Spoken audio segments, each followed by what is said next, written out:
आइए प्रश्न देखिए, प्रश्न बोल रहा है 26,000 रुपए को 3 भागों में 2 वर्षों के लिए अलग अलग ब्याज दरों पे निवेश किया जाता है। ठीक है, एक को 4% की दर से, दूसरे को 6% की दर से और तीसरे को 8% की दर से।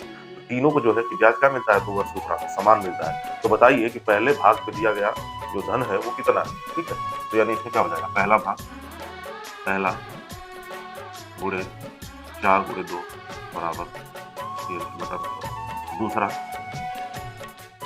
गुणे 6 गुणे 2 बटा में 100। तीसरा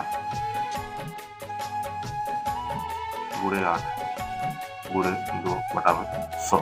ठीक, अगर हम 100 से ऊपर गुणा कर देते तो ये 100 खत्म। ठीक, इसके बाद अगर 2 से भाग देते तो ये 2 तीनों का खत्म। ठीक, यानी क्या हो जाएगा, पहला गुणे 4, दूसरा गुणे 6 और तीसरा गुणे 8। अगर 2 से भाग देते तो ये 4 भी खत्म हो जाएगा 2 बार में, ये 3 बार में और ये 4 बार। ठीक, यानी क्या हो गया, पहला गुणे 4, दूसरा गुणे 3 और ये तीसरा गुणे 4। अब इनका अगर अनुपातिक मान हम निकालते हैं, अगर पहला का निकालना होगा तो पहला को ढक लीजिए और इन दोनों का क्या कर दीजिए, गुणा कर दीजिए। यानी पहला अनुपात दूसरा अनुपात तीसरा।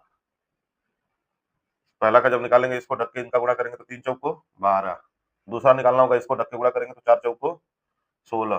ठीक है, सॉरी ये 2 है ना, ये 2 है, 4 दूनी 8 और तीसरा निकालना होगा 3 का गुणा कर दीजिए, 3 दूना 6। ठीक, यानी कितना हो गया, 2 छक्के 12, भाग दे दीजिए 2 से, 2 छक्के 12, 2 चौको 8 और 2 तिहाई 6।